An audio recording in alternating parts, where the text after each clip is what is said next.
Deep Shot Podcast, Season 4, Episode 43. This is the Troy Polamalu episode. There we go. That's a good one.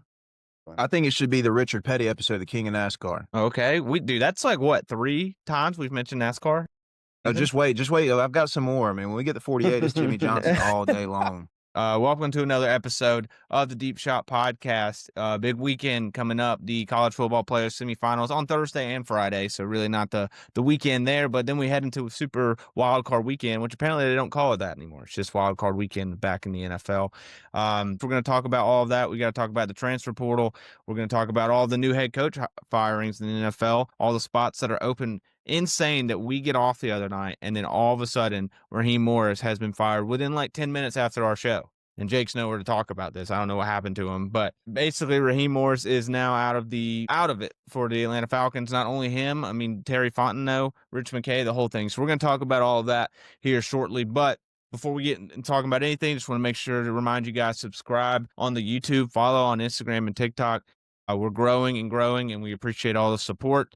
But we're putting out great content too. We're not just telling you to follow, just be a friend, do something nice. No, you're going to get some good stuff in return. So make sure you hit the follow button and subscribe. And also a reminder of our Deep Shot Award Show, February 2nd. Going to be a fun one. We're going to be suited up. We're going to look nice. Everything's going to be great. We're going to have some fun awards. Maybe some of you guys that are listening might win an award. So make sure to be tuned in there. Jake, before you walked off, I said, isn't it crazy that Raheem Morris was fired right after our show? Like maybe 15 minutes. And sorry, I had to deal with something real quick with the dogs, but I had the headphones on, so I was locked in the whole time. Yeah, no, crazy timing. And then what really cracked me up is listening back to last episode. And then you get to my part, it's like, Arthur Blank's not going to fire Raheem Morris. And then I don't know if you've listened to it, Garrison, but it's like very dull. Very dull. I know. I was going to try to redo it. I was sitting on the couch. I was like, screw it. And we'll see who finds out. Well, I think it was kind of funny, honestly. That did not happen. We'll talk about all that here in a little bit. But let's start off with the transfer portal and what's been going on there. I mean, we're going to talk about the Damon Williams situation. Me and Caleb were talking about it beforehand. Just an insane story going out there in Washington right after a signed deal. They need to get this stuff under control. But just to kind of talk about who is going where and who is kind of still up in the air. Just a couple guys that I want to mention that have committed to play football elsewhere. Drew Messemaker, quarterback from North Texas. He's going to Oklahoma State. Brendan Sorsby, the quarterback at Cincinnati, committed to go play at Texas Tech. Byron Brown, quarterback from South Florida, he's following the head coach going to Auburn.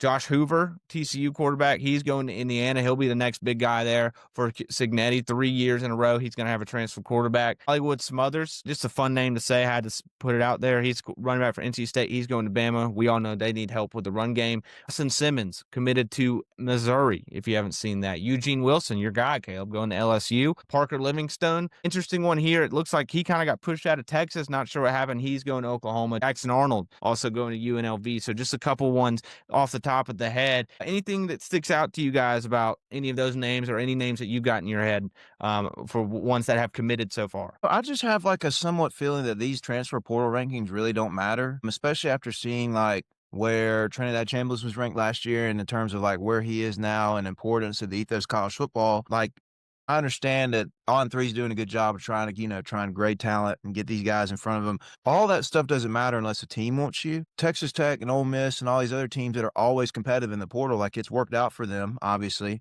I think Texas Tech's done a fantastic job in the portal, which would be hard for them not to. But we need to wait and see on a lot of this stuff.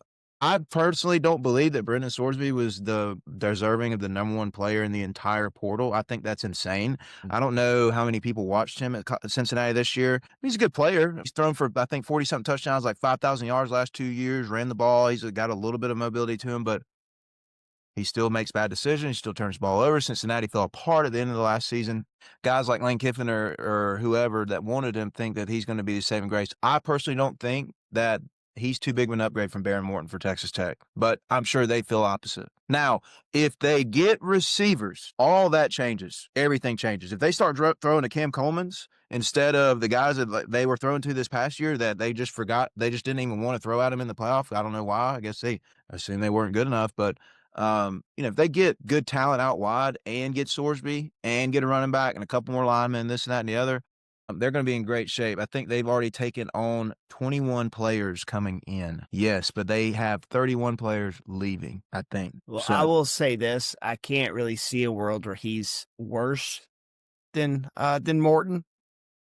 Did not seem really, really good.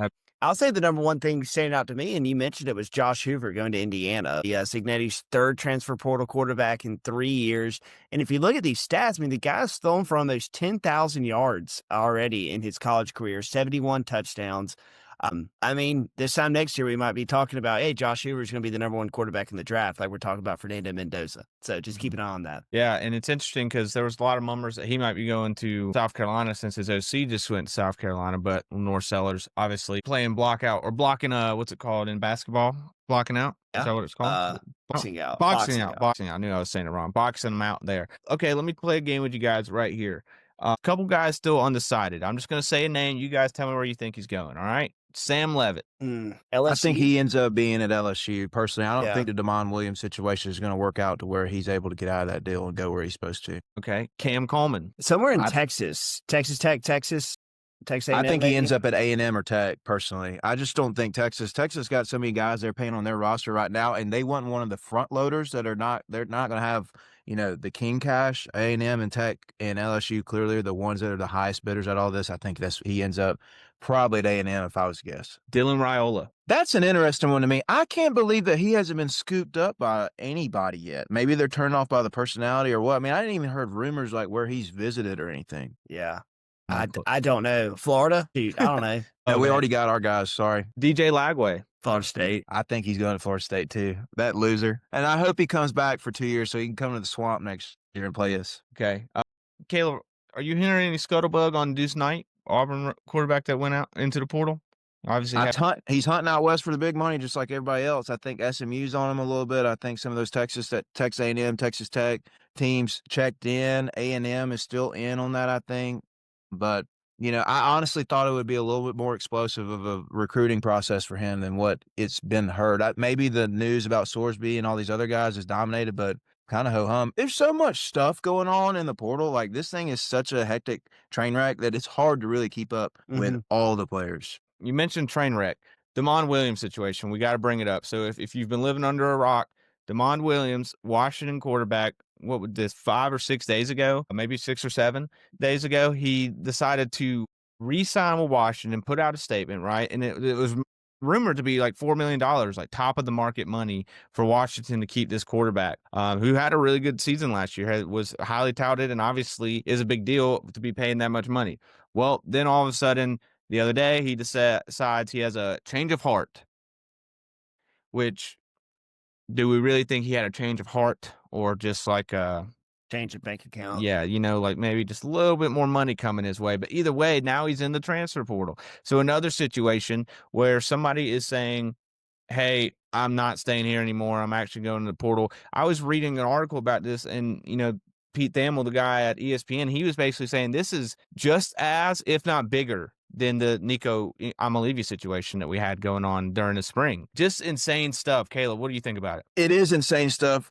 Just the whole timeline of how everything went with Damon Williams and what he's trying to do. From my understanding, what went on was he went ahead and signed the deal at Washington. It was like a $3 to $4 million revenue share deal. And then 2 days later tells everybody via social media that he's getting in the portal. Nobody on the team was told, none of that. From my understanding, Washington's prepared to present tampering evidence, which I don't know where that's going to go because who the hell is going to rule that that's wrong, against it. And the Big Ten, they had a situation last year where they had a kid sign in Wisconsin and he got out of the deal and the NCAA kind of let it go. I think they're going to fight this one a little bit harder because here's the thing. If you have situations like, let's take it from us, right? We all have jobs. If we all had our jobs and we sign our contracts and then let's say we sign them in July 1st and then July 15th, another company comes in and says, hey, we'd probably rather have you, but that contract's got to be fulfilled. You don't just get to say, I didn't do that. That wasn't me. Just don't worry about the signature. I didn't mean it. That's not how business works. And we're talking about that with like $40, $50, $60, $70,000 jobs, like $100,000 jobs. We're not talking about $900K or $3 or $4 million for one season of play for 12 to 15 games a season. It's just a different ballgame. Interesting how all this is impacting Sam Leavitt too. I'm looking at the portal rankings. On3 actually has Sam Leavitt as the number 1 player now, but he was on a visit with LSU when Damon Williams announced he was going in the portal. He was at a basketball game with Lane Kiffin. So very odd, very, very odd situation. Leavitt's kind of had to be bounced around now, and he just got caught in another trap of dominoes based on what Damon Williams is doing. And now, I mean, the portal closes in a week, I think. So whatever is going to happen has got to happen soon. It's going to be really hard for me. Last thing I'll say on this, for me to believe that Damon Williams is going to be able to just go back to Washington and then I'll be just peachy roses and cool after the situation, because he signed to a deal, but you tried to screw over a whole team pretty much, a whole organization. Got to take their money in the process of it. So I don't know what the resolve is going to be on that front. However, I do expect there to be some kind of consequences. I wouldn't be shocked if Damon Williams doesn't play football this year. I mean, I think that's kind of bold. I feel like he'll find some place to go. But I will say this, if you're a fan of college football and the integrity of college football, you need to be pulling for Washington in this to be able to hold it up. Because if Damon Williams does go, all it's going to do is set another precedent of just, hey, these contracts don't mean anything. You can sign this contract, and hey, in 2 weeks, you change your mind, you can change your mind. Doesn't even matter. And I just hate that. I hate the transfer portal so bad. I do. Like, it's super important. I mean, it's super important. You can look at all 4 quarterbacks currently playing in the college football playoff for all 4 transfer portal quarterbacks at one point. So it's damn important. If you say it's not important, you're not paying attention. I just still hate it, because how many players are in the transfer portal right now? I read today that at one point on Sunday, 1/5 of all FBS players were in the portal. 20% of all football players in FBS level were in the portal. That's terrible. That's terrible for the sport. That's terrible for sport. And then I'm on 24/7 Sports. And I'm just like scrolling all these quarterbacks that are still just sitting there. I don't get it. And I'll say this about Deuce Knight. Why is Deuce Knight leaving? It's a Byron Brown. Well, they brought Byron Brown in to Auburn. So we're just terrified of competition or anything. It's just. Oh, of course. Have you not been watching football? I was talking to my barber yesterday, Anton, great guy, cut me up real nice, and we were talking about the transfer portal. And I think my favorite story of pre-transfer portal is you can talk about Trayvon Walker, who played 4 years at UGA. His first 2 years, he was not doing anything crazy. He played a couple of defensive snaps, mostly on special teams. His junior year, he started playing a little bit. Then his senior year, he pops off, and he's the number one overall pick in the NFL draft. That's why you stick around. Mm-hmm. And then you can talk about how many other players have gone to college football and bounced around. And then by the time they get to the pros, they get one contract and they're out of the league. It's just dumb. It's dumb. People aren't learning the systems. They're not learning how to compete. There's integral things that we're just missing out on because we're scared to tell a 19-year-old, hey, buddy, you're not worth $4 million. Back in the day, I was pro paying players. I think players should be able to get paid. Players are paid way too much nowadays. Way too much. I think back in the day, I was like, oh, they should be able to make like $80,000 a year or something like that. You're a college student. Caleb Williams lived at a penthouse. In a LA. college student. Yeah, it's just ridiculous. Totally 100% truth on that. And, it's kind of an odd spot because I think when people first had the idea, like, hey, let's play players, they thought, and the reasoning behind it was like, well, all these colleges get all this money off TV deals. Well, they could just give some of the TV deals to that, which is where you've got to with the revenue share. But you let it just be a wildfire for 7 years almost, or 6 years, because I think it's NIL started in 2021. I think it was legal finally, like July 1, 21. So we've had now 5 years of just no rules, do whatever you want to, pretty much. And that's where you have issues start. It's just like, take an example, a golf course. Okay, so when you're building a golf course, if you put the greens down without putting plastic underneath to stop the weeds from growing through, guess what's going to happen? You're not going to have a green very long. You're going to have a yard, okay? It's the same thing that happened in college football. They didn't put the plastic down before they said, all right, let's go roll the ball. Let's go play golf. Now they got weeds in the green, and you ain't getting them out. That's why I keep telling people, they're not getting the tooth of toothpaste. The toothpaste is not going back in the tube no time soon. The money's not going to go down. If you think it does, you don't know economics. Dude, you're spitting right there, Caleb. That's some coach talk right there. Those are some metaphors for your ass right there. That was insane. That was good work. We'll close out on that. Don't want to be too many old men yelling in the clouds anymore. Well, let me. I got 2 more shout outs. Right, I want to shout 2 teams out real quick. One's not mine, one is. Let's go with the one that's not. Indiana. If you hadn't heard, they're spending money. Apparently, the fan base is alive. Mark Cuban's donating money to the NIL cause. They're second in the portal rankings for a reason. If you hadn't looked at the players they're getting, they're not getting JMU guys no more. They getting the big dogs, like the dudes. I mean, Josh Hoover could arguably be the best quarterback in this entire portal class, arguably. And then the second team, Florida. A lot of talk and conversation about Florida going into the transfer portal was about, can they keep the big three? Are they going to be able to add and spend in other areas as well and do it all together? Well, as of 2 hours ago, the only player that consistently Florida fan bases wanted back, his name's Jaden Woods. He's like the number 10 player in the portal. He's a defensive end. 2 hours ago, it was stated that he's probably going to come back to Florida now. So they kept Ball, Vernell Brown, not Eugene Wilson. They could let him go. Dallas Wilson, Jaden Woods now. And we got other portal players on top of that. We answered quarterback. We've recruited some guys on the offensive line. The specialists are covered. I think Florida's done a fantastic job so far to not lose that many players. And the ones that were gone were not very much contributors. We've nothing but improved the team so far this year. And it's guys that like Florida too. You might be able to beat South Florida this year. That's huge. Maybe. That's huge. Okay, a couple guys that went to the draft, if you just to mention this, Caleb Downs, Carnell Tate, Ty Simpson declared today. I thought that was wild, personally, just because of how bad it's been going. Jeremiah Love and Jadarian Price went. So a lot of people at Notre Dame were like, oh, we're going to have Price for next year. Nope, he still goes. Mekhi Lemon, C.J. Allen, Zach Branch, Casey Concepcion. What did you guys think about Ty Simpson go into the draft? I mean, I was, like I said, very surprised that happened.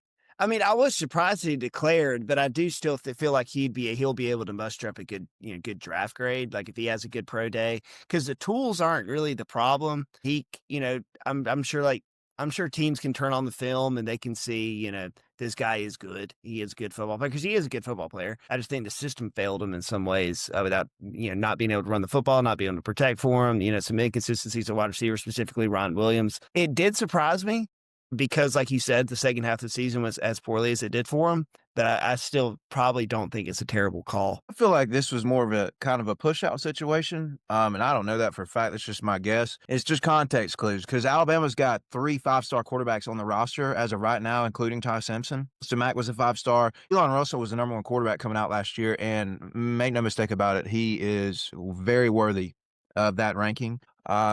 They've got to get fresh blood on the field, honestly and truly. And I think Ty, you talking about the evaluation going in the NFL, I think he's going to be fine because Ryan Grubb's an NFL guy. Bama does some complex shit on offense, okay? There ain't many other quarterbacks in the country that are going up to the line, checking protection and plays and getting the ball snapped. I mean, he snapped the ball with 1 second on the clock more than all the other teams in college football combined this year, I felt like. So the game management stuff's there. I think he'll do well in an interview room. I think he'll probably pro day pretty well. He's going to be faster than what people think. I wouldn't be shocked if he runs high 4.7s. So he'll find a home in the NFL somewhere. And Jake's exactly right. Bama's issues this year were not Ty Simpson. Think about this. When was the last time, do you remember, post-Georgia game, when's the last time you saw Bama just throw like a 65-yard bomb? I mean, they had their longest rush. In the playoff game against Oklahoma. It was 23 yards. Like, there was nothing there for the Bama offense after Georgia game pretty much, and they still made a way to win all those games in October. But, I mean, the team let him down more so than in my mind. Okay. All right. Well, let's move on. Let's go ahead and talk about the college football playoff semifinals. Miami is playing Ole Miss in Arizona, the Fiesta Bowl. Miami right now is -3.5. Over-unders at 52.5. Let me ask you guys this one question, all right? And I want you guys, this is no rhetorical. I just want to know, who is the most important player in this game? Trinidad Chambliss. Outside of Trinidad Chambliss, I'm going to go with Kejuan Lacey. I also think it's Kejuan Lacey. And let me tell you why. Miami is 5th against the run this season out of all college football teams, and they only give up 30% of third downs on defense. So those two stats, to me, they go hand in hand, right? You stuff the run, you cause third and longs, you get off the field on third down. All right. Another thing, Miami has been able to contain mobile quarterbacks all season long. You watch what they did against Marcel Reed, that backs it up. And honestly, Josh Pate gave me that stat, so shout out to him. I know we like saying nice things about him. Miami does very well against mobile quarterbacks. Can Kejuan Lacey, who has a hurt shoulder, really didn't get a lot of things going against Georgia, but did enough. And Trinidad Chambliss played a lot better game than he played a really good game against Georgia, right? And Georgia's pressure is not going to be the same as Miami's pressure. Miami's pressure is going to cause a lot more havoc. Their defensive line is going to cause a lot more problems than Georgia's did. I think on the other side, Carson Beck has to be better. We cannot have another game where Carson Beck is throwing below 150 yards. Okay, if he's going to be have another game where he's not even eclipsing like 175, 200, then we better look on the stat sheet and Mark Fletcher's got 150, 200 rushing yards, because it is too late in the game, right? Too late in the playoffs to keep banking that your defense is just going to hold the other team to 14, 17 points. Like, you're playing one of the best offenses, if not the best offense left in the college football playoff. You're also playing the worst defense left in the college football playoffs. So Carson Beck, you have been in college for 5-6 years now. Like, the game where you get it to Malachi Tony, you get it to CJ Daniel, and you make some plays with your arm and you get 20, 30, 40-yard plays with your arm, that has to start happening, okay? And it has to happen against a team like Ole Miss that struggles. All of me wants Ole Miss to win this game, okay? I really do. I have a hard time thinking that Ole Miss offensive line is going to stand up against the Miami defensive line, which has caused trouble against Ohio State and A&M, two of the top teams all season long, two of the top potent offenses, two of the best wide receiver and quarterback duos or trios, or however you want to say it, all season long. Miami took all of that out. Miami caused so much havoc just up front. Okay, so if Ole Miss wants to win this game, Keywan Lacy's going to have to at least get 70 to 80 rushing yards to pump the brakes on Trinidad, put some pressure, maybe think that they're handing it off on these 3rd and 2s, 3rd and 3s.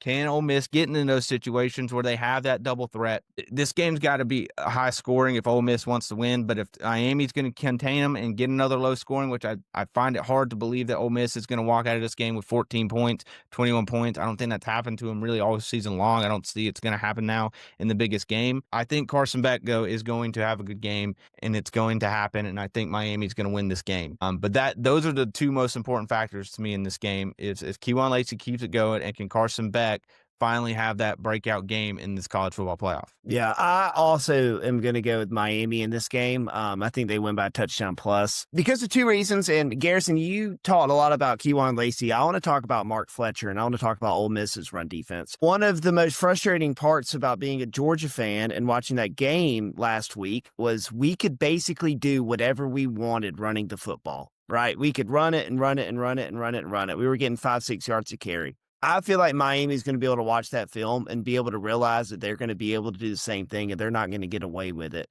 from it like Georgia did, unfortunately. I look at Carson Beck a little bit differently because I think that if he does, like if we look at the stat sheet and the only thing we can see after the game is that Carson Beck threw for 320 yards or whatever, I see that as a bad thing. I see that as Miami had to try and play keep up with Ole Miss. They might have gotten down 10-0, early in the game, and they're playing from behind, and they're going to be forced to play a brand of football that they're not comfortable with. Because I think that Miami has found a brand that they can play. And they are going to we're going to stop the run and we're going to run the football, which come playoff season is the best formula you can ask for. So I look at Mark Fletcher, who's played 2 really good playoff games so far. Then I look at Ole Miss, who has the 60th ranked run defense in the country, on how are you going to stop that? How are you planning on stopping Mark Fletcher? And the offensive line could just lean on Ole Miss for the majority of this game, let Ruben Dane eat, try and contain Trinidad better than Georgia did, because this is a guy, like Trinidad is dual threat, right? But he's not a guy that's going to rush for 90 yards. He's going to be a guy that's going to be able to buy time, extend plays, and get the ball downfield. If they're able to contain him a 10th better than Georgia was, then I find it hard to believe that Trinidad Chambliss is going to be able to go for 370 yards again this week. And that's what it took. That's the thing. That's what it took for them to beat Georgia, was your Trinidad Chambliss. Caleb said it in his prediction video. Trinidad Chambliss had to play, a 9.5 out of 10 to win this game, and he played a 12. That's what it took. And they barely got out of there with a win. I find it hard to believe that he'd be able to do it again. So for that, I'm going to go with Miami. To pull out this one. My analysis is not far off from you guys. My first note, same thing that Garrison was talking about, Keywan Lacy. I put down that Keywan Lacy running over 100 yards. He will not repeat that. This Miami front is just not going to allow that to happen.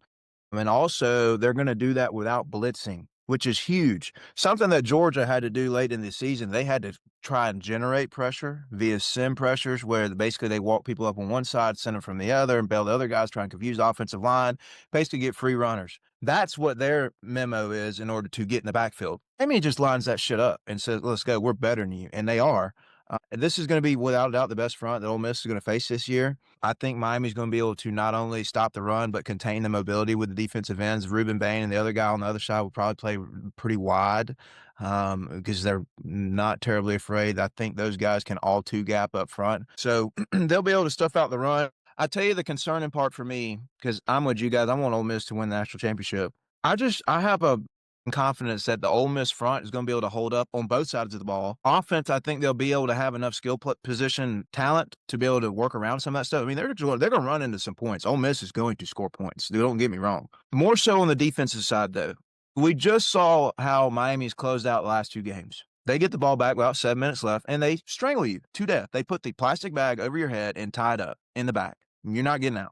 If Ole Miss even has a semblance of that going on, they're the worst built team in the playoff that Miami has faced or will face to defend that. And so I think Carson Beck's been playing exceptional despite the low numbers. And what I'm talking about is the turnover situation. He was a turnover machine the first 6 games of the year. He hasn't thrown an interception in 2 months. Okay. So he's playing good football. And I'll emphasize something that I've heard elsewhere. And we talked about this at work today. Miami is not going to beat Indiana. Spoiler, that's who I'm picking. They're not going to beat Indiana throwing for 129 yards. They're just not. It's not going to happen. Okay, so if they're going to ramp up the offense, it's got to start scaling tomorrow. Mm-hmm. It has to. Because if they beat Ole Miss 20-17, I'm going to have zero confidence that they're going to be able to win a national championship.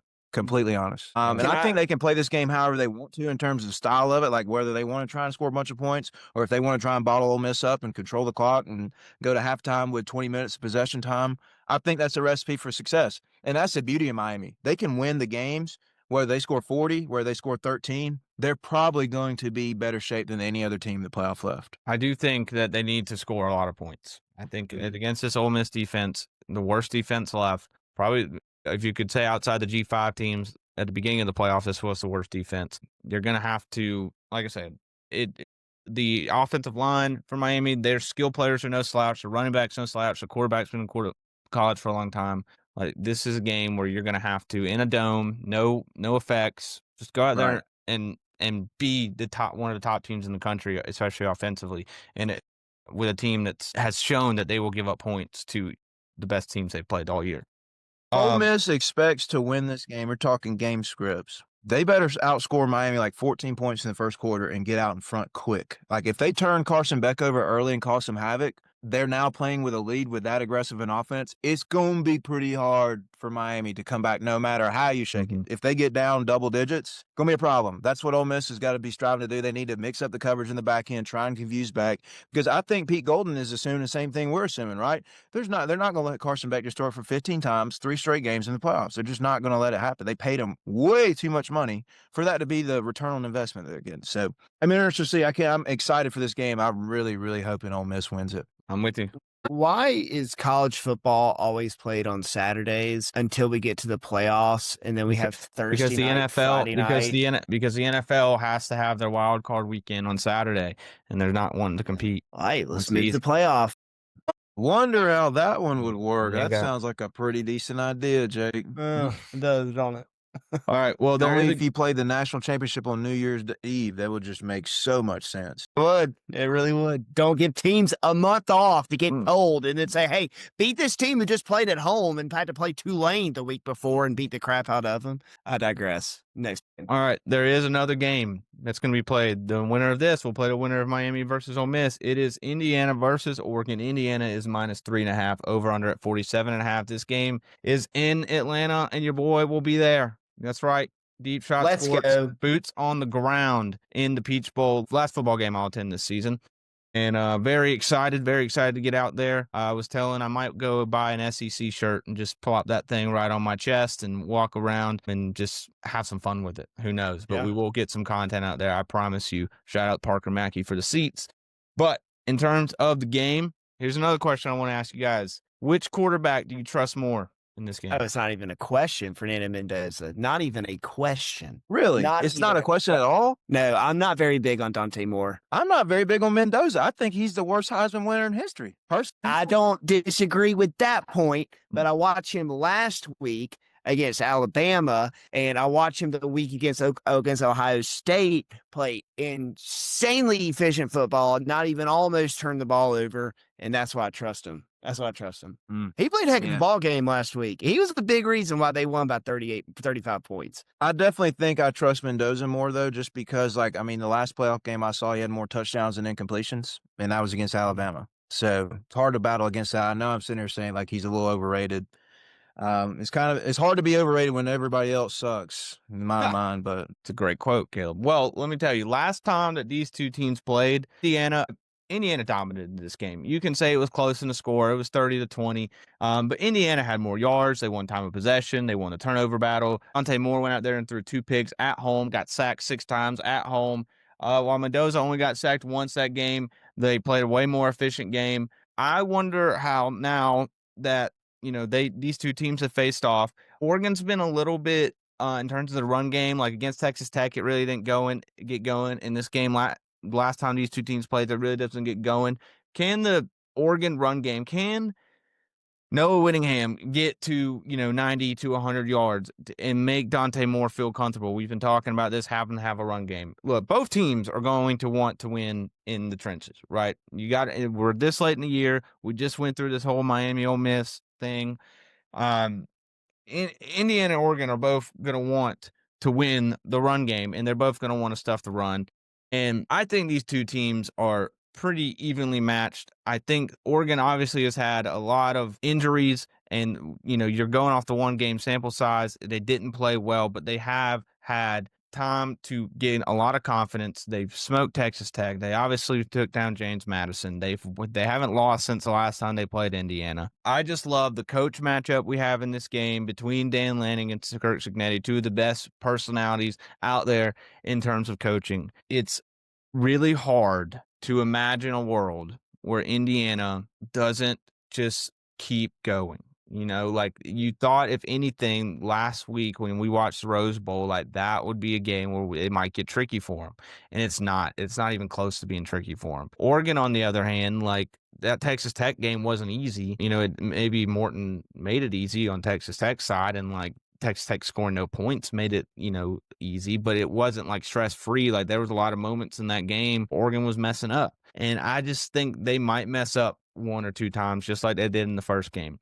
And here's another one. I would love Oregon to win this game. I picked Oregon to go to national championship before the season. I picked Dan Lanning to be the second best coach in college football. It would look really good on my take. And if they win this game, I will go out there and I will stomp on some graves. Okay. But I have a hard time believing, the way we're looking at these teams right now, that Indiana is going to lose this game. 3.5, not going to touch it.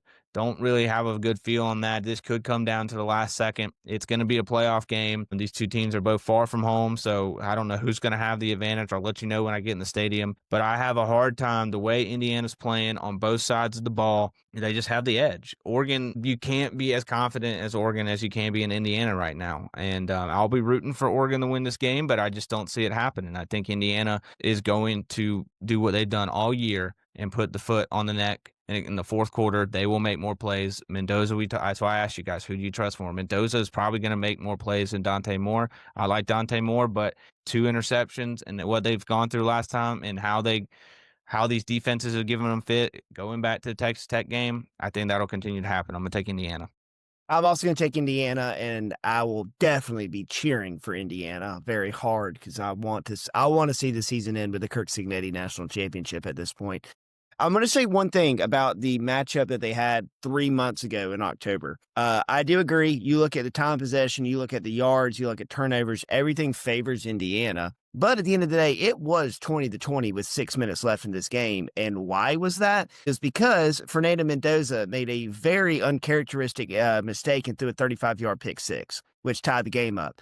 And that's what's scary. I mean, you could even say this about the last game, about Ole Miss Miami, saying that Miami could just lean on them. Well, that's great until you throw a pick six, until you put the ball on the ground, and then they get the field spin flipped like that. It's all great until that happens. So, yeah, Indiana was dominating that game. They were clearly the better team on the field, but with 6 minutes left in the ball game, it was tie game. It was a tie game. So I'm rocking with Indiana. I think they're a better team offensively. I think they're a better team defensively. I think they're better teams in special teams. I think they're going to make less mistakes. I think they're going to be able to run the ball more effectively. I think they're going to be able to stop the run effectively. They're going to be able to contain Dante Moore. But if we get to the fourth quarter and Fernando Mendoza screws up again, which I'm not exactly predicting to happen, if something like that does happen and it flips the game on its head, Oregon is very talented and Dante Moore is very talented and Dan Lanning is a very talented head coach, a smart head coach. It could get hairy. It could get hairy because I will say this, because I think that Indiana is for damn sure a much better team today, January 7th, 2026. I think they're a much better team today than they were October 11th. But I can say the same thing about Oregon. I think Oregon's a better team than they were October 11th, 2025. So I'm interested to see how this one goes. In my personal opinion, I think this is a national championship because I think whoever wins this game will be able to handle whoever comes out, either Miami or Ole Miss next week. I think this would be it. I mean, it'll be interesting to see. But with that said, I'm going to rock with Coach Sig and the boys. I ain't bold enough to sit here and say this is a natty because I think Miami and Ole Miss on a good day could beat either one of these teams. My keyword for this from my pick is going to be questions. I've got a lot more questions about Oregon than Indiana.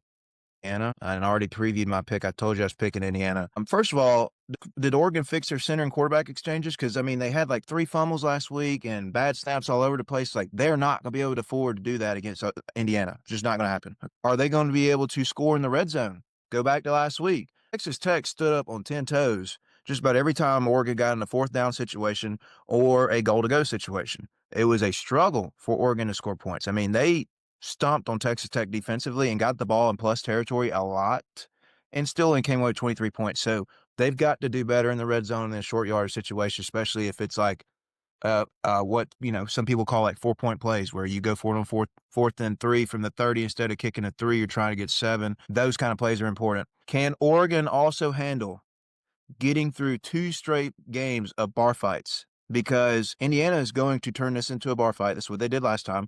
And they do that with everybody. In the last game that Oregon played, scoreboard didn't say it, but if you watch the game, they took a beating, especially on offense. Big time beating. So I don't know how they're going to respond. Does the travel situation impact them? Because they're coming from a lot further away than what Indiana is. I expect, Garrison was talking about who's got the advantage. I fully expect this to be an Indiana home game in my mind. And look, Oregon, if they're going to win this game, they've got to impose their will. They've got to play clean, no turnovers, and they've got to be able to run the ball. Now, I know a lot of people will probably bring up what Indiana did to Alabama's run game, but make no mistake about it. I run the ball for about as many yards as Alabama does, okay?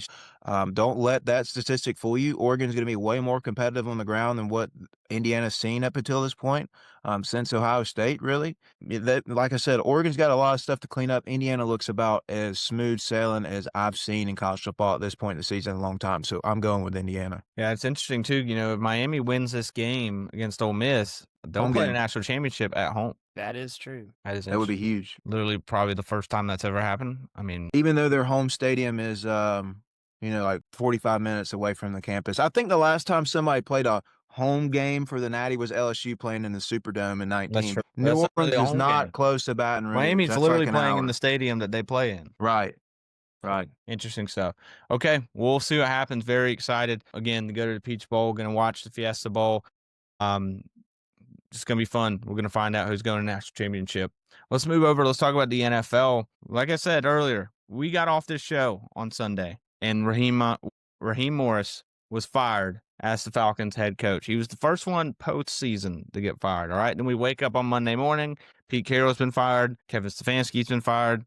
Jonathan Gannon's been fired. Brian Dable, he was fired already, like going into the whole offseason. He was fired like a month ago, I know, or something at this point. And then last night, Tuesday, the Ravens decided to fire John Harbaugh. So I don't think I'm missing any there. There's 6 head coach openings in the NFL right now. And I think it's pretty obvious right now that the Ravens have to be the best job if you're a head coach. I mean, they were 1 game out of the playoffs. They have Lamar Jackson. They have good players all around. Look, I don't think that's a question, right? I don't think you guys are going to disagree that the Ravens are the number 1 job right now. After that, what's the best job?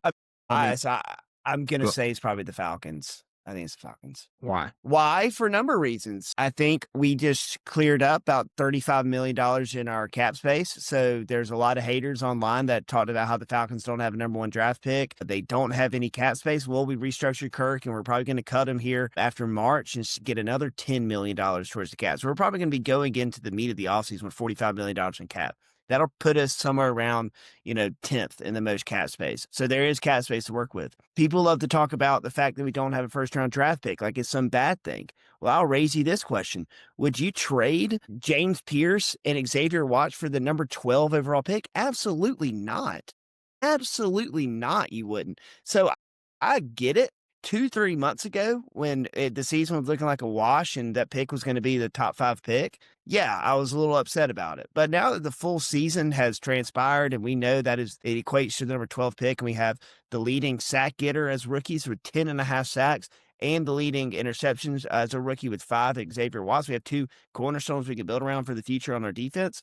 And we have Jalen Walker, and you have Bijan Robinson, and you have Drake London, and you have Chris Lindstrom, and you have Jake Matthews. I get he's getting old, but he's still quite serviceable. There's guys on this team. I think, there are definitely issues with the roster, but I think it is the Falcons. And I think there's a path for us to maybe improve at quarterback position. Probably get a little bit ahead of myself, but why not go make a crazy deal and go get Joe Burrow, and bring him to Atlanta? What? You heard it here first. You're gonna lose Bijan if you do that. Nah, they're gonna want to get rid of him. They're gonna want to get rid of him. Dude, we're talking about the cheapest franchise in football. They're talking about the cheapest franchise in football, man. I think if we can say, hey, here's a rookie quarterback in Michael Penix. You can have this year's second and our next 2 firsts. I think we might can get it done. That's very bold. That's right. The first job that popped up in my head was Tennessee job, just because I think very highly of Cam Ward. I also think you're gonna have a lot more of control over the team. The only thing that would take me away from the Falcons is the structure of the power, because we don't know who's running the damn show anymore. I mean, is it Matt Ryan? It's gonna be Matt Ryan. Right.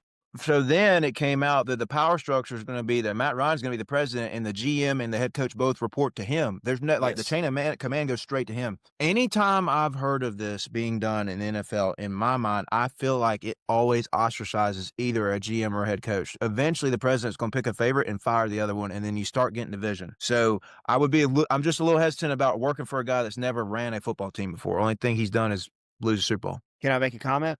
Oh, dude, what the hell? Is that your comment? I don't even want to look at your face right now. Do I need to put my Ole Miss hat on? All right.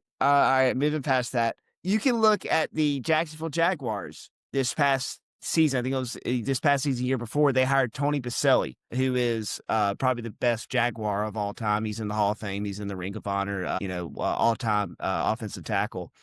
To bring him in, and he is the president of football operations, the same position they're talking about with Matt Ryan. So I see it as a plus, because Tony Baselli eats, breeds, dreams, and everything, all the above about Jacksonville Jaguars football. So that makes him care about it. That buys him in. He wants the Jags to win more than anything. Matt Ryan, 5 years since he left the Atlanta Falcons, he is still living in Atlanta, Georgia. That is his home. That is a franchise he cares about. You can tell when you're watching CBS, the CBS pregame show, and he talks about the Falcons, that's the team he cares about the most. Easily. You can tell.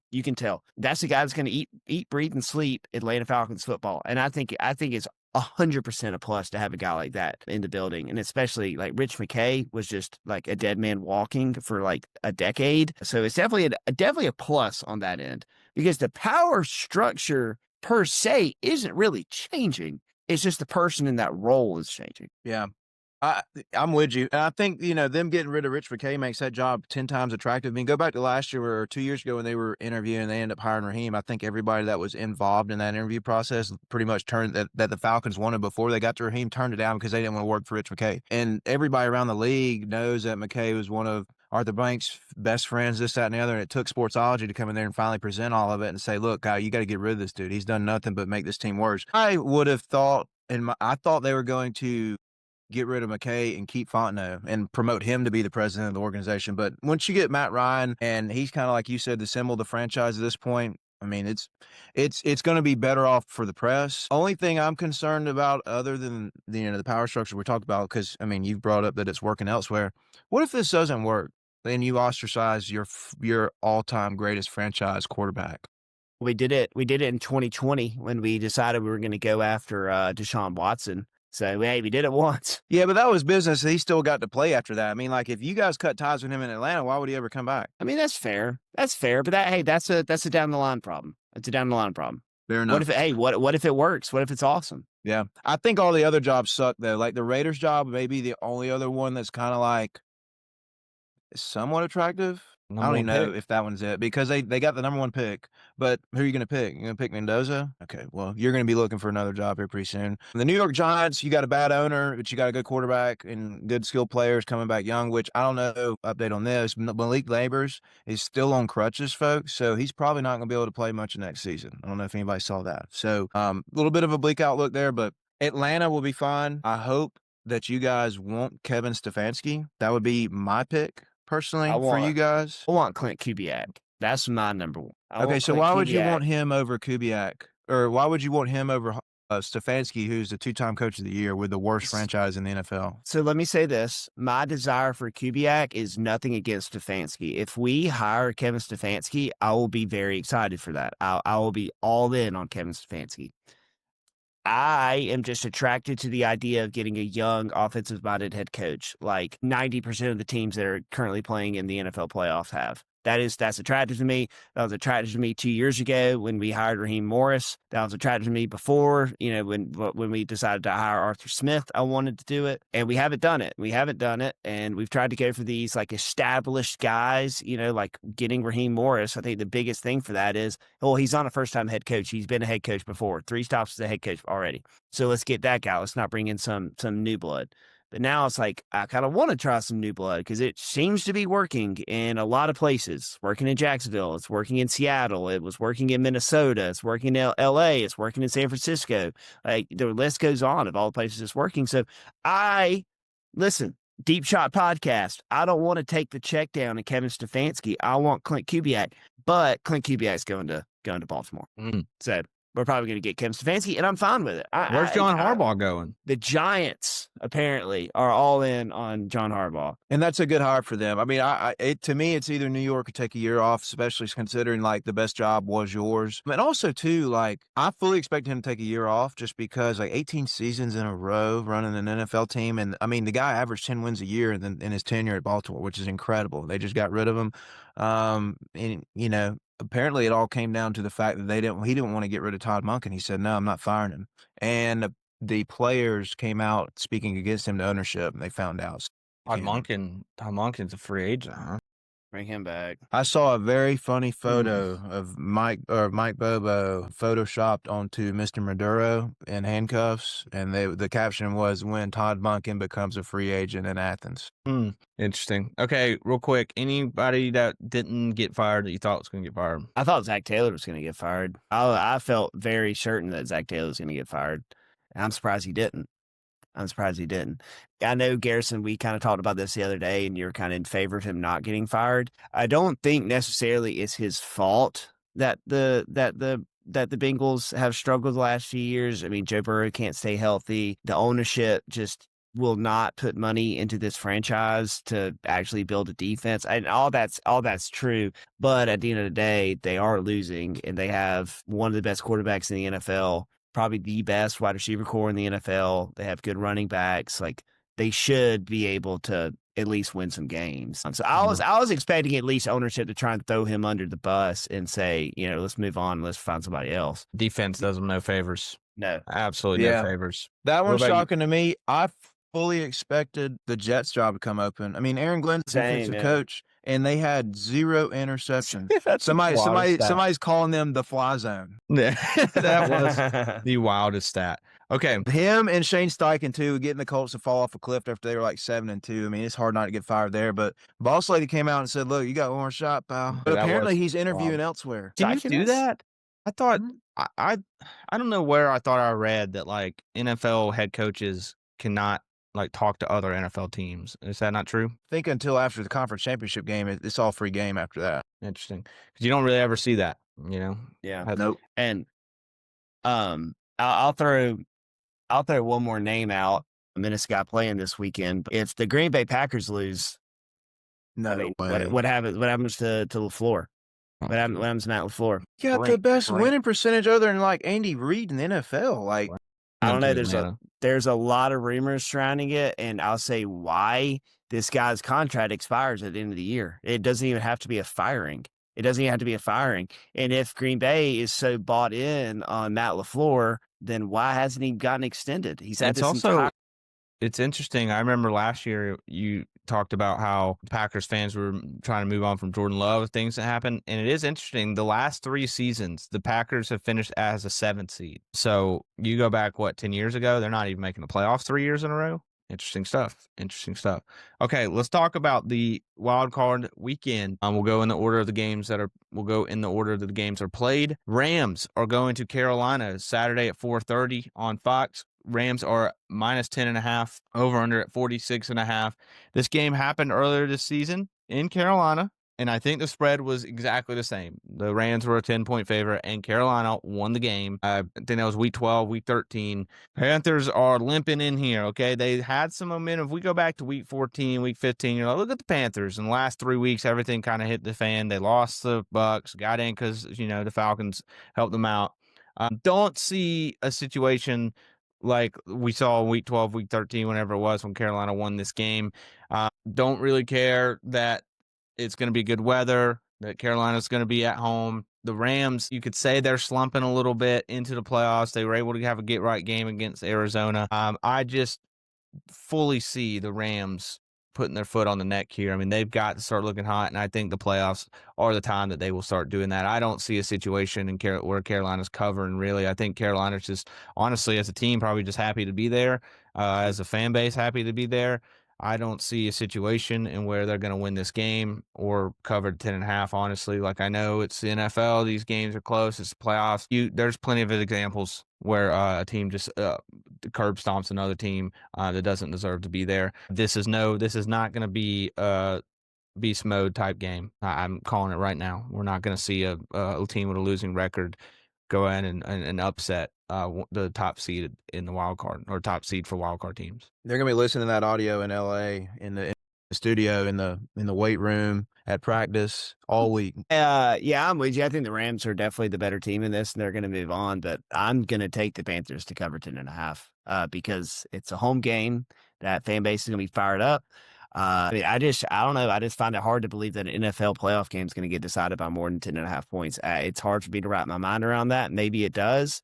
But I can guarantee you this. If each time you see a 10.5 point spread in the NFL playoffs, if you take the plus, you're going to end up positive at some point. It might not be on Saturday, but I'm going to take the Panthers to cover. But for all the reasons you said, I mean, the Rams at almost every single position are better than Carolina. So yeah, give me them. I'm rolling with the Rams too. I mean, they were my Super Bowl team. I still have belief in them coming out of the NFC. I think this is a good, honestly, I'm not going to say it's an easy thing. You don't have the dynamic like you do in college football where, like, this is not Tulane. This is not James Madison. It's Carolina Panthers, the NFL team. So you're going to have to show up. But if they can just do what they're supposed to do and execute plays like they have all season, run the football effectively and control the game, I mean, they shouldn't struggle with the Carolina Panthers here. No. I gotta say, just for my roommate, shout out my roommate Tony, big Carolina Panthers fan. Hadn't been in the offs in 10 years. Last time he was doing this, didn't even have a beard. Probably was 100 pounds lighter. Look, I think that the Cam Newton magic's gone, the Bryce Young magic's here, buddy. But you guys just you need to be happy with 8 and 10. I hate to say it to you, love you, but team's not good. No, dude, it would be a shock if the Carolina Panthers were to win this. I mean, you'd have to start rooting for them at that point, but it'd be hard. I'm smelling a mega max play on the Rams here. We'll see. But the Rams, offensively, just the stats, if you look at them, like Puka with 129 catches, 1,700 yards, 10 touchdowns on the season. And then Matthew Stafford, 4,700 yards, 46 touchdowns.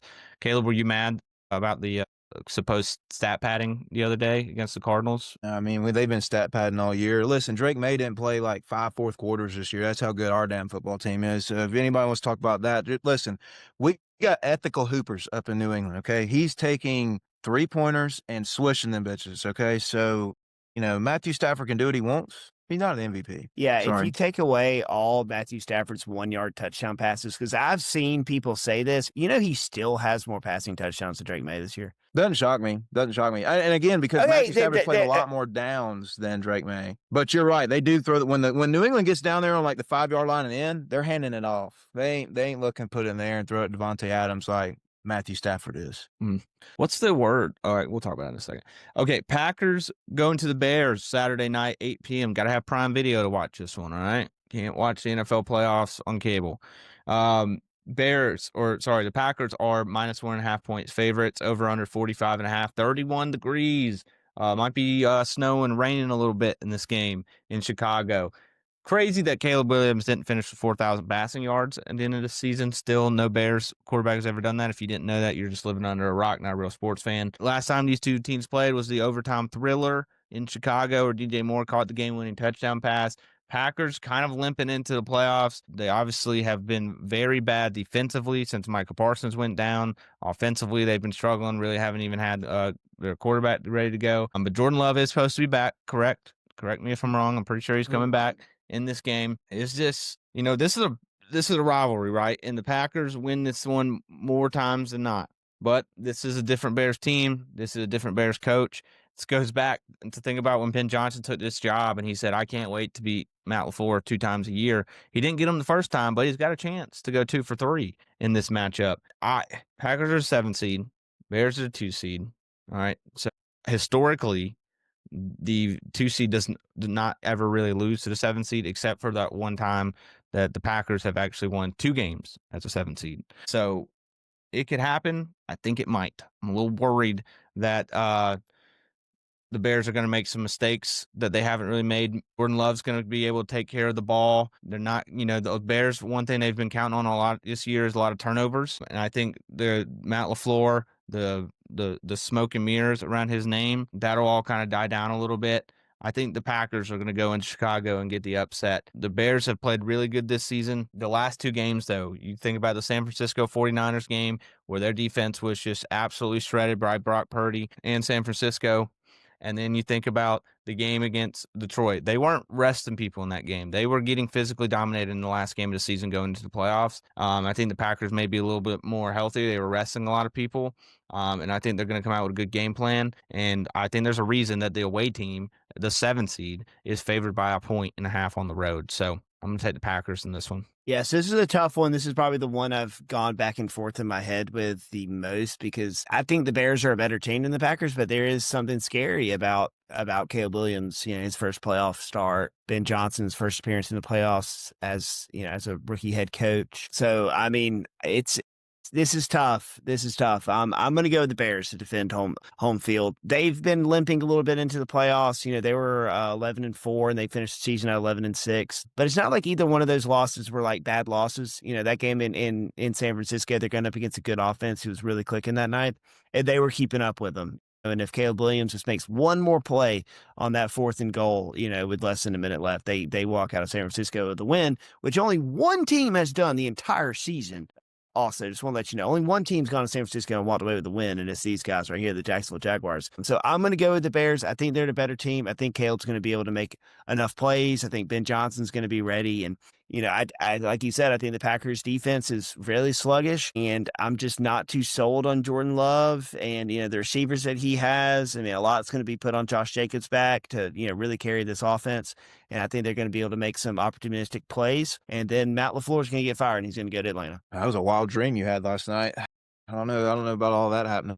Listen, I'm with Garrison on this. I'm siding with him. I'm taking Green Bay. I just think LaFleur's been here before. And not to say that Ben Johnson hasn't, okay? Caleb Williams hasn't. He hasn't had to play in freezing cold weather in the playoffs against Green Bay Packers in his own stadium or away, be damned, okay? I think Green Bay's just played a little better at the end of the season here. I think that Jordan Love, you go look at the EPA per pass, he's in the top 5 of quarterback play this year on field. Stats may not be there, and they're down because he was hurt a good bit. But look, they got their team ready to roll right here. They're loaded up for the playoffs, and like you guys said, they've done it before. I think they'll do it again. I think Green Bay wins this game. All right, let's move to Sunday, 1 o'clock on CBS. The Buffalo Bills are heading to Jacksonville. Buffalo's -1.5, over under 51.5. Got a cool 61 degrees out there. Should be if everything was fine. Jake, you're going to be there. Going to be there. The car picking me up is going to be at my house at 8:45 a.m. on You already got Sunday. the Uber scheduled? It's not an Uber. Buddy McGuire's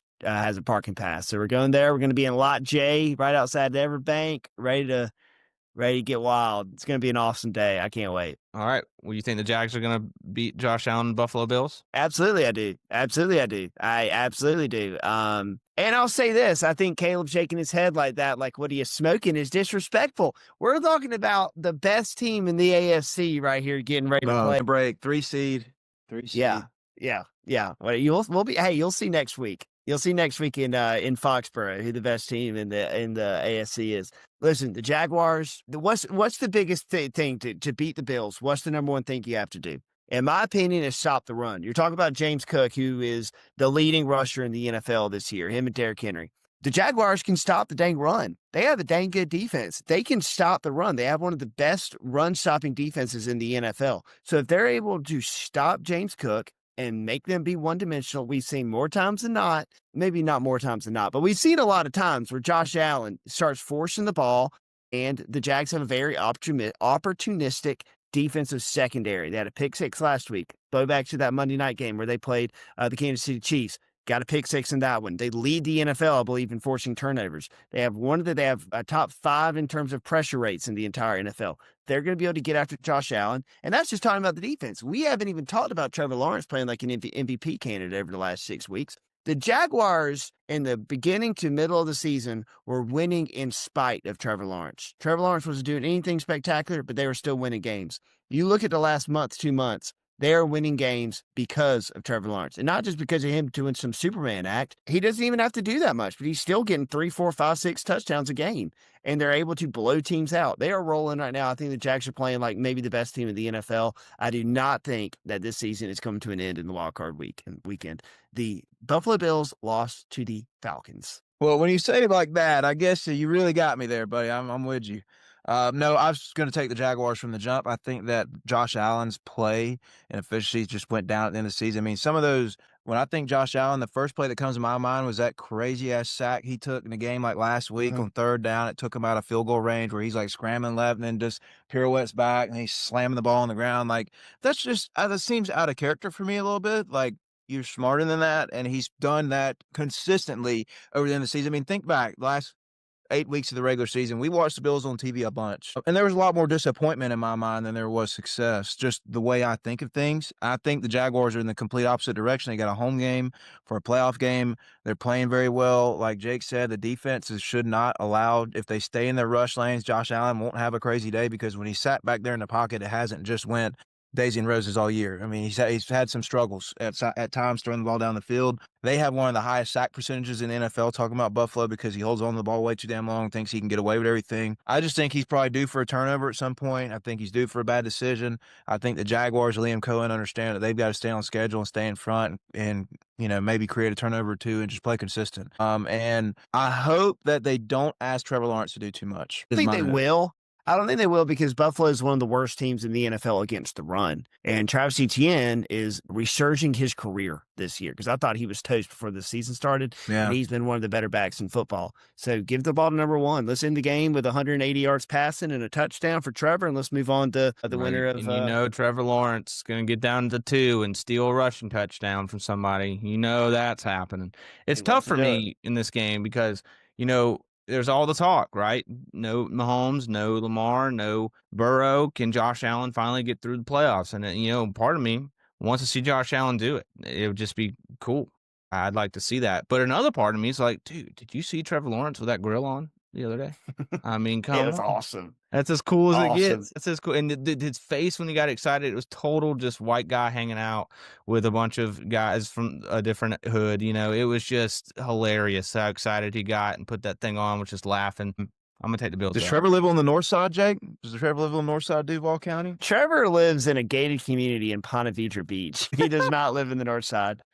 I'm going to take the Bills, though. I want to see Josh Allen do it, but I'm not going to be upset Super either Bowl way. pick alive, baby. I love it. Yeah. 49ers playing the Eagles 4:30 on Sunday on Fox. I'm guessing this is a Tom Brady game right here. Eagles are -4.5, over under 44.5, 42 degrees in Philadelphia. Oh, man, we've seen this matchup in the playoffs seems like hundreds of times, right? 49ers and Eagles matching up again. Probably, in my opinion, the most exciting game just because, I mean, I can see both these teams making a run, and it's fun that we're going to get to see this in the wild card weekend. We've talked about how we think the Eagles are, sleepy or a sleeper team in this playoff because not a lot of people are talking about them. They haven't been the hottest team all season, but they're here and they've done it before. And you could say their offense has gotten a lot better over the last couple of weeks. San Francisco on defense has been depleted all season long. And their offense, which had been, so spectacular the last month, 2 months of the season. Last time we saw them, couldn't even get in the end zone against Seattle. And they were at home. This wasn't on the road at Seattle. Like, this was at home in Santa Clara, where the Super Bowl is going to be, by the way, if you didn't know. The Eagles defense has played really well. And I think Jalen Carter is just going to cause enough havoc. And I think to see the to see the San Francisco offense struggle the way it did in a game that would have got them a 1 seed and a bye, I think I'm just going to trust Philadelphia at home. I think Brock Purdy, here's something I haven't really told a lot of people. When Brock Purdy was going on this run, the amount of times I was betting his under in passing yards because I just thought there's no way he's this good. It was when I kept losing it. Okay, last week was do it, I didn't do it. And I think it's going to continue. I think it's going to go under again, whatever it is. I think they rely too much on Christian McCaffrey. I think the weapons and everything that San Francisco's have, they're just not going to be as explosive in this game. And especially the guy go across the country. This is just a tough environment for the 49ers to walk into. And I think all of the stuff that they've been missing all year, the defensive help, missing a lot of the weapons that they thought they were going to have and all the injuries, and great for that they've gotten here. But I think the Eagles, because of what they've done and because they've been getting better over the last month of the season, I think they win this game. 4.5, not sure, but I'm going to take the Eagles to win. Yeah, no, I agree. I think we're looking at a team in the Eagles that is getting better and a team in the Niners that is unfortunately looked terrible last week. Looked terrible. We talked about it on the last week's pod. I'm going to take the Eagles. I think the Eagles are a sleeping giant right now, and it just takes one 70-yard Saquon Barkley touchdown, and this sleeping giants can be awake. And I wouldn't be shocked if this team could win the Super Bowl. That's what I think. What's interesting about the Eagles, I could see them win the Super Bowl. I could see them losing this game on Sunday. I could see either one of those things happening. I'm going to side, if I had to pick one of them, gun to my head, I think they'll win the Super Bowl, versus getting beat this week, because I think San Francisco's just, I'm proud of San Fran. They've overcome a lot of adversity this year, and for them to even have the opportunity to play for the 1 seed last week is admirable. For them to be in the playoffs, is admirable. I just don't see it. I think the defensive line is too strong. They're going to be able to, try and keep CMC a little bottled up. They're going to have to win for Brock Purdy, and I just can't see it happening. I can't see it happening. The Eagles are such a hard team to beat in the playoffs because you are playing 1st and 8 every single possession, and they're going to be able to control the clock. Their defense is going to be able to stop the run. And I'll just have to see it. The link is a tough place to play as well in the cold. Yeah, it's hard to see it. This game's a little muddy to me, and it's more so like the talent injury situation that both teams are experiencing, because this injury report for both teams is long, okay? But then also too, all right, Philadelphia's finished strong, sure. Lest we forget, the last time we saw them, they lost to the Commanders last week. And before that, they beat Buffalo 13-12 on a dumbass situation where Josh Allen had a dude wide up at the back of the end zone. Should have lost the game. On the flip side, 49ers look just as bad as anybody else has on offense last week against Seattle Seahawks. Now, I think that unit's really, really good. But just to give you an idea of who's out and what's what, okay? George Kittle, Christian McCaffrey, Ricky Pearsall, Trent Williams all did not practice today for the San Francisco 49ers. If they don't have those guys play, they will lose, okay? On the other side, Nakobe Dean, Jalen Carter, Dallas Goedert, Lane Johnson did not practice for the Philadelphia Eagles. I can't make a pick at the end of the week because this game's we're not going to record again, I don't think. So I'm going to go ahead and make a decision today. I think that I trust San Francisco to win this game. If the Philadelphia Eagles don't have Lane Johnson at his full capacity, and let's say he doesn't make it through the game, anytime Lane Johnson, I don't know if y'all have seen the split, when he plays for the Eagles, they win. When he doesn't, they lose. It's like a 30% win percentage for them whenever he does not play. So I fully expect San Francisco to be equipped schematically to come in and play good football against this team. I think the defense is going to be spirited after last week. There's a little bit more juice to it now that they're like, okay, well, we got spit on last week in our own building for the 1 seed. Now what are we going to do about it? I think McCaffrey continues to be Superman. I think he outplays Saquon Barkley this game. I think Brock Purdy outplays Jalen Hurts in this game as well. All right, Sunday night, Chargers go into New England to play the Patriots. The Patriots are -3.5, over under 46.5, 38 degrees. Looks like there's going to be some rain in Foxborough on Sunday night.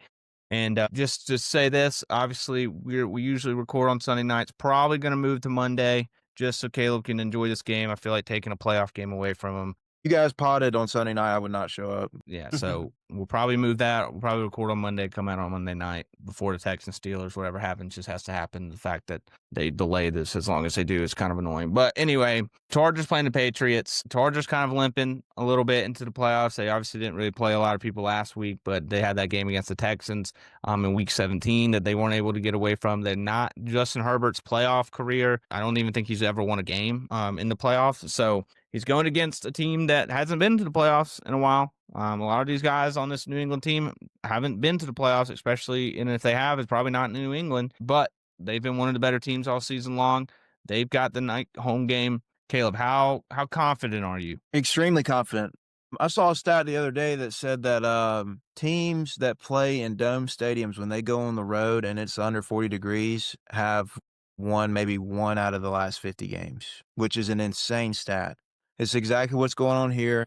Herbert and the boys have not played anything like what New England's going to give them on Sunday night. You're talking about snow. First of all, Foxborough is probably one of those places is not known for being a rowdy place to play. It's not easy to play in Foxborough. It's going to sell out. It's going to be packed. That place has showed up for playoff games more than anybody else we've watched in our entire lifetime. So, look, the Chargers, we already talked about them at one point or another in the season. Like, they're good. They're able to make plays. The quarterback's good. The quarterback's hurt. The rest of the team is really, really banged up, too. Like, their best receiver is Keenan Allen right now, and he didn't even practice today. So, I have nothing but confidence about this. I don't see how you couldn't have confidence in New England in this situation, especially when you have the quarterback edge, and the best player on the Chargers team is the quarterback. Wait, so you're saying the Patriots have the quarterback edge? Hell yeah, we have the quarterback edge. Tell me one thing that you've seen this year, or let's take the full body of work, because that's what we're here for, right? There's not another quarterback that is as efficient as Drake May is right now. There's not another quarterback that is getting, his superstar ability upgraded on Madden. Justin Herbert don't have that. That's the size standard. He's better. Well, I'm a Justin Herbert truther. He has the number. I'm just saying this. He has the number 32 ranked offensive line in football. Exactly why I think they're about to get that ass beat. Yeah, I agree. And I think the Patriots will win this handedly. I don't know. I think Justin Herbert's really good. Drake May, but I don't think it's going to be a problem. Give me the Patriots. The offensive line ranking thing, I bet you New England's probably in the 20-25 range, like way up there too. Because, Drake May, we've seen all year, he's been under duress throwing the ball, and he's one of the best players under pressure, clean pocket, deep ball throwing. Stephon Diggs has been a hell of a player. What's going on with Stephon Diggs, dude? What's he got a felony, or he's being accused of a felony? Well, first of all, again, I've said this before, sign of good football. If your team's getting in trouble, you probably got some good athletes running around there. I had an incident on the boat this summer. Now we've got, another incident come up, and Barmore also is hurt too. Just don't think it's going to impact his play. I think he's going to go on the commissioner's list or anything like that. I think he's going to be squared away in that department. And New England doesn't come out and defend their players when they screw up, but if they know they're innocent, they'll come defend them. All right. We'll probably talk about this game again on the next one because we'll probably record before it happens. But Texans Steelers, I'm just going to say this. I don't see a way that the Steelers are winning this game.